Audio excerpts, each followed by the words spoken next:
दोस्तों नमस्कार। Bio academy की ऑनलाइन क्लासेज में आपका स्वागत है। दोस्तों आज हम पढ़ने जा रहे हैं स्ट्रक्चर ऑफ एंटीबॉडी के बारे में। अब तक हमने पढ़ लिया था एंटीजन एंड एंटीबॉडी, यानी कि एंटीजन क्या होते हैं और एंटीबॉडी क्या होती हैं। आज जो है हम जो एंटीबॉडीज लास्ट क्लास में हमने देखा था, जिसे हमने डिनोट किया था IG के रूप में। इस IG को हम कहते हैं इम्यूनोग्लोबिन और इम्यूनोग्लोबिन प्रोटीन, और हम लोग जो है इस IG की स्ट्रक्चर के बारे में स्टडी कर रहे हैं, जिससे हमने टॉपिक का नाम दिया स्ट्रक्चर ऑफ एंटीबॉडी। तो मोस्टली ये जो IG की जो शेप है वो लगभग हमारे इंग्लिश के जो अल्फ़ाबेट होता है Y, उस Y अल्फ़ाबेट से मिलती जुलती इसकी स्ट्रक्चर होती हैं।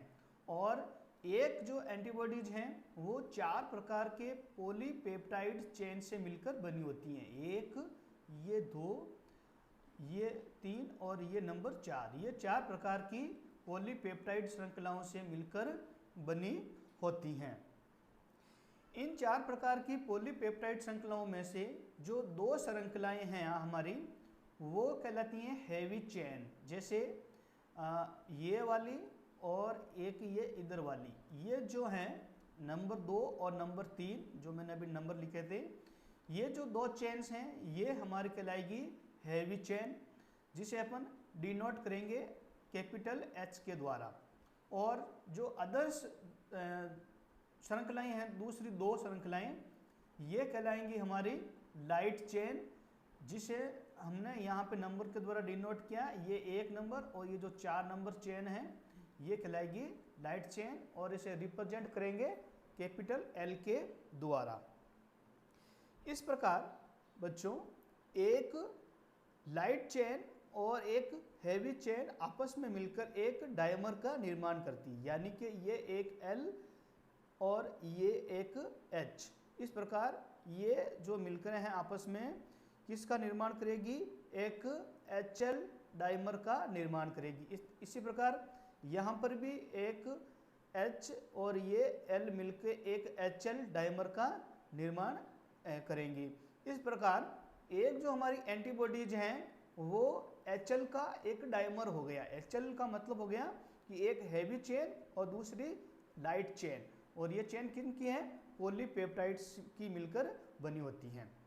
अब बच्चों ये जो हैवी चेन जो है हमारी, ये बनी हुई होती हैं, जो पॉलीपेप्टाइड श्रृंखला जो है इसकी, ये बनी हुई होती हैं हमारे 440 एमिनो एसिड की, याद रखना। और जो लाइट चेन है इसमें पॉलीपेप्टाइड जो श्रृंखला है वो बनी हुई होती हैं 220 एमिनो अम्ल की। ठीक है बच्चों, इस प्रकार हम यहाँ पे ये बता रहे हैं कि एंटीबॉडीज की स्ट्रक्चर में कुल 4 पॉलीपेप्टाइड श्रृंखलाएं हो गई, 2 हो गई H श्रृंखलाएं और 2 हो गई L श्रृंखलाएं। यानी कि दूसरे शब्दों में हम यूं कहें तो जो एंटीबॉडीज जो हैं इसमें हमारे 2 प्रकार के होमोजीनियस अंश होते हैं, जिसमें से 2 हो गए हमारे हैवी चेन के और 2 हो गए हमारे लाइट चेन के। और ये जो दोनों चेन्स हैं बच्चों आपस में एक बॉन्ड के द्वारा कनेक्ट रहती हैं, जुड़ी रहती हैं। उस बॉन्ड को कहते हैं हम लोग डाइसल्फाइड बॉन्ड, यानी कि H और L भी आपस में कनेक्ट रहेंगे किसके द्वारा? डाइसल्फाइड बॉन्ड के द्वारा। इधर यहाँ पर भी दूसरा डाइमर जो है इसमें भी H और L जो चेन है वो डाइसल्फाइड बॉन्ड के द्वारा कनेक्ट हैं। साथ ही साथ ये जो 2 हैवी चेन है हमारी, ये हैवी चेन भी डाइसल्फाइड बॉन्ड के द्वारा एक दूसरे से कनेक्ट रहते हैं। ठीक है बच्चों, ओके। अब अपन आगे देखते हैं कि प्रत्येक जो लाइट और हैवी जो चेन है ये 2 प्रकार के अंशों से मिलकर बनी होती हैं, जिसमें जो फर्स्ट अंश है, फर्स्ट जो भाग है उसे हम लोग कहते हैं हमारा A स्तर भाग, या इसे अपन कहते हैं वेरिएबल पोर्शन। यहाँ पे देखना आप, वेरिएबल, ये जो वी अक्सर आ रहा है अंग्रेजी का हमारा, इस वी का मतलब है वेरिएबल, यानी कि इस वाई शेप में जो हमारी आधी जो स्ट्रक्चर है इसका ऊपरी जो भाग है वो कहलाएगा वेरिएबल भाग, और नीचे का जो भाग है वो कहलाएगा हमारा कांस्टेंट भाग, यानी कि ये हो गया अस्थिर भाग, दूसरा वाला हो गया स्थिर भाग। ठीक है, इनमें क्या होता है, जो वेरिएबल भाग हैं इस वेरिएबल भाग पर क्या होती है, एंटीजन बाइंडिंग होती है, यानी कि यहाँ आके एंटीजन कनेक्ट होता है। और ये जो वेरिएबल भाग है ये होता है हमारे एमीन समूह की तरफ। यहाँ पे एंटीबॉडीज में दो समूह होंगे, एक होगा हमारा एमीन समूह जो NH3 के रूप में होगा, दूसरा होगा हमारा कार्बोक्सिलिक समूह जिसे अपन C एंड भी कहते हैं, एक N एंड हो गया और दूसरा हो गया हमारा C एंड। यहाँ पे कार्बोक्सिलिक समूह होता है COOH, यानी कि एसिटिक अम्ल वाला ग्रुप जो है वो इस तरफ होता है।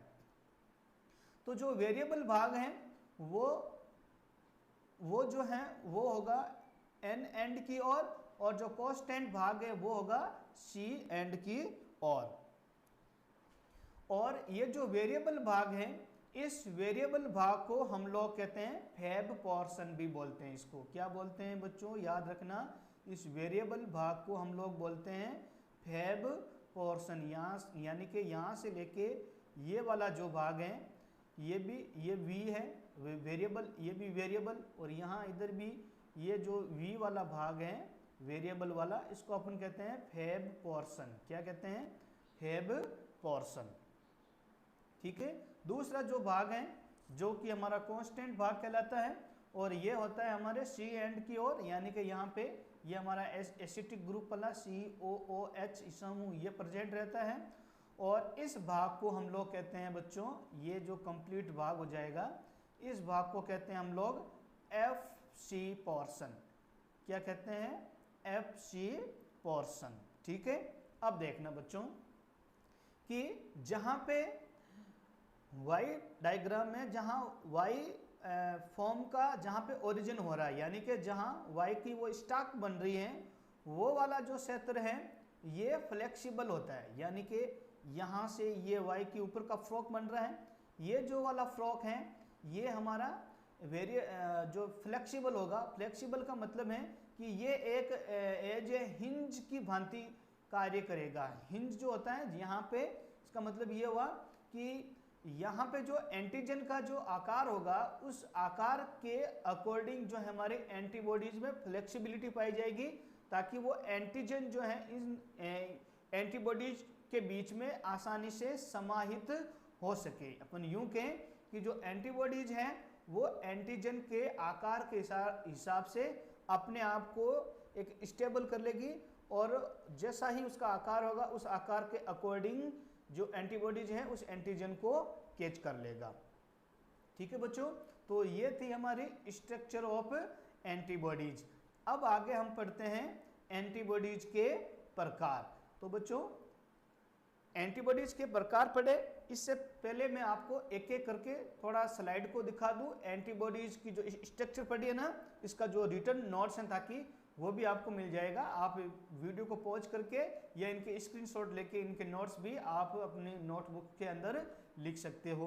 तो स्ट्रक्चर ऑफ एंटीबॉडीज जो अभी हमने डायग्राम में जो कंसल्ट किया है वो ही यहाँ इन स्लाइड्स में उनके बारे में लिखा गया है। ठीक है बच्चों, ये रहा लास्ट पोर्शन। और अब अपन आते हैं टाइप्स ऑफ एंटीबॉडीज।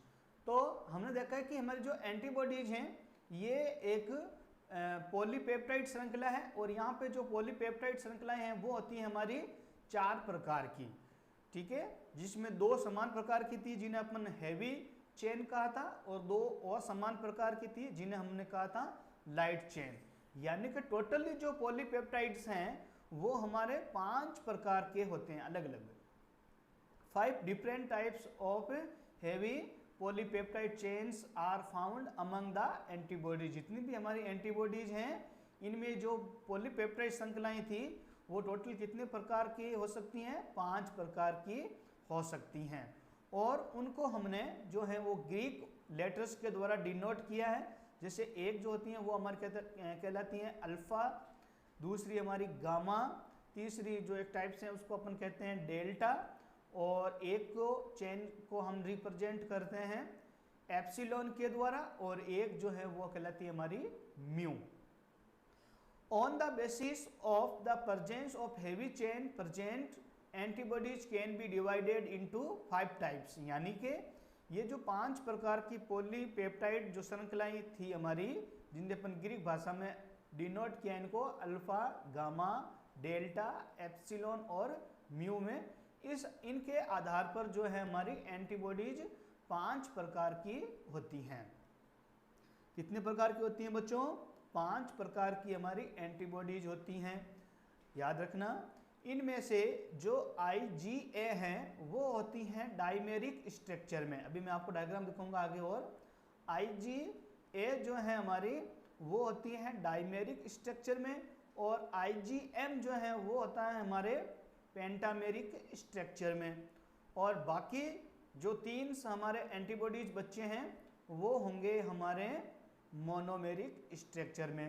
देखना मैं अभी आपको ये डायग्राम दिखाता हूँ, ये रहा कि यहाँ पे ये जो IgM है हमारा एंटीबॉडीज ये होती हैं पेंटामेरिक, यानी कि यहाँ पे जो पॉलीपेप्टाइड की जो श्रृंखलाएं हैं वो जो डाइमर बने हुए हैं वो 5 डाइमर बने हुए हैं, जैसे ये 1, ये 2, ये 3, ये 4 और ये नंबर 5। इस प्रकार आपको याद रखना है कि जो IgM है इसकी स्ट्रक्चर होती है पेंटामेरिक, और जो IgA है ये होती है डायमेरिक, यानी कि यहाँ पे जो डाइमर है वो हमारे कितने हैं?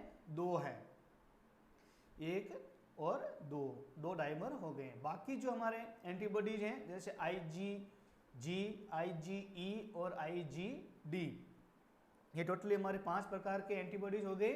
ये जो हैं हमारे ये होते हैं मोनोमेरिक डाइमर के रूप में। ठीक है बच्चों, नेक्स्ट मैं आपको यहाँ पे एक टेबल दिखाता हूँ। इस टेबल के द्वारा हम लोग देखते हैं कि कौन से एंटीबॉडीज में कौन सा पॉलीपेप्टाइड चेन प्रेजेंट है और इनकी प्रॉपर्टीज क्या है शॉर्ट के रूप में। तो यहाँ हम एक टेबल के द्वारा देखते हैं। Types of heavy chain in each IG जो हमारा मॉलिक्यूल है, क्लास एंड इट्स प्रॉपर्टीज। तो देखो टाइप्स ऑफ एंटीबॉडीज हैं यहाँ पे, presence of heavy polypeptide chain है और इनकी प्रॉपर्टीज है वो हम एक एक करके देखते हैं। तो ये जो हमारा IG है, IG में जो पॉलीपेप्टाइड चेन प्रेजेंट होगा वो कहलाएगा हमारा गामा। IG में क्या पॉलीपेप्टाइड चेन होगा? गामा वाला। ठीक है, जैसे देखो गामा का स्पेलिंग भी G से स्टार्ट हो रहा है, तो हमारा एंटीबॉडीज भी क्या है? G है।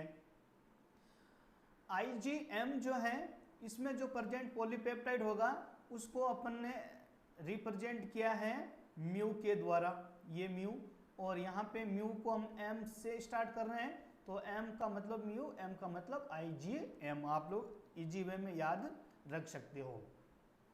जो हमारा एंटीबॉडीज अगला नेक्स्ट टाइप है हमारा IgA, इसको अपन डिनोट करेंगे, इसकी जो पॉलीपेप्टाइड चेन है उसको अपन डिनोट करेंगे अल्फा के द्वारा।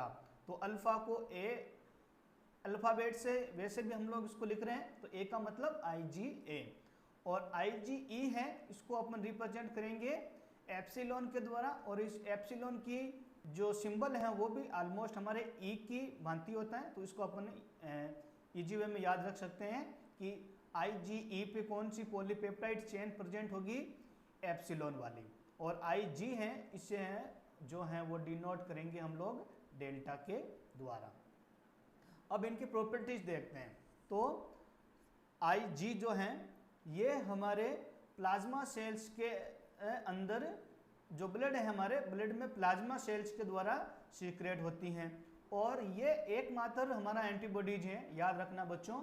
इसलिए मैंने देखो यहाँ पे एक अलग कलर से इसको इस लाइन को लिखा है कि जो IG है ये हमारा एकमात्र ऐसा एंटीबॉडीज हैं जो कि एबल हैं किसमें? क्रॉस करने के लिए, किसको? Placenta into the foetus. यानी कि बच्चों जो IgG हैं ये माता के द्वारा फीटस तक पहुंचने वाली एकमात्र एंटीबॉडीज हैं। और जो IgM है ये बच्चों होती हैं responsible for early stage of immune, यानी कि बच्चों हमारे बॉडी के अंदर जैसे ही कोई एंटीजन एंटर होगा तो बॉडी के द्वारा सबसे पहले जो एंटीबॉडीज बनेगी वो कौन सी बनेगी? IgM एंटीबॉडीज बनेगी। IgA ये कहाँ इसकी प्रॉपर्टीज कहाँ प्रेजेंट होती हैं? तो देखो म्यूकस, जो हमारी म्यूकस होती हैं वहाँ प्रेजेंट होती हैं। हमारी जो सलाइवा है, सलाइवा में भी IgA एंटीबॉडीज पाई जाती हैं। जो हमारे टीयर्स हैं, टीयर्स में भी जो है वो हमारे एंटीबॉडीज पाई जाती हैं। साथ ही साथ बच्चों जो हमारा ब्रेस्ट मिल्क है, यानी कि स्तनपान के द्वारा जब शिशु स्तनपान करता है अपनी मदर्स के द्वारा, तो उस स्तनपान के द्वारा भी उनको जो है वो एंटीबॉडीज मिलती हैं और उसे हम कहते हैं IgA। तो बच्चों मोस्टली हमारे एग्जाम में ये 2 क्वेश्चन पूछे जाते हैं कि मदर्स के द्वारा प्लेसेंटा के माध्यम से फीटस तक पहुंचने वाला एंटीबॉडीज कौन सा है? हमें याद रखना है IgG। और ब्रेस्ट मिल्क के द्वारा जो हमारा जो इन्फेंट हैं, जो शिशु हैं, शिशु को कौन सा एंटीबॉडीज मिलता है? IgA मिलता है। ओके। और ये प्रोटेक्ट करता है अगेंस्ट पैथोजन, यानी कि जो रोगाणुओं से हैं वो हमें सुरक्षा प्रदान होती है। इसीलिए कहा गया है कि माँ का जो दूध है बच्चों वो बच्चों के लिए सर्वोत्तम आहार होता है। और IgE जो है इसे अपन डिनोट करते हैं एप्सिलॉन जो सिंबल है इसके द्वारा। और ये जो है हमारे जो एलर्जिक जो समस्याएं होती हैं हमारे उन एलर्जिक जो प्रॉब्लम्स हैं उनसे प्रोटेक्ट करता है, रेस्पॉन्सिबल यानी कि उनके लिए ये उत्तरदायी है। IgD जो है हमारा यानी कि जो लास्ट जो टाइप है एंटीबॉडीज का वो part of B cell receptor होता है और एक्टिवेट करता है इनको कहाँ पे होता है एक्टिवेट? बेसोफिल और मास्ट सेल के अंदर। ठीक है बच्चों, तो ये थी हमारी एंटीबॉडीज की स्ट्रक्चर और टाइप्स ऑफ एंटीबॉडीज। तो उम्मीद करता हूँ कि आज की ये वीडियो लेक्चर आपको ज़रूर पसंद आया होगा। बच्चों यदि वीडियो लेक्चर पसंद आया है तो ये हमारा जो चैनल है बायो अकेडमी, इस पे यदि आप पहली बार आए हो तो सबसे पहले आप इसको सब्सक्राइब करना। सब्सक्राइब करते समय बेल आइकन जरूर प्रेस कर देना ताकि जैसा ही मेरा नया कुछ अपडेट होगा उसका नोटिफिकेशन आपको मिल जाएगा। और यदि आपको क्लास पसंद आई हो बच्चों तो आगे शेयर जरूर करना अपने फ्रेंड सर्कल में और लाइक करना मत भूलना। Thank you.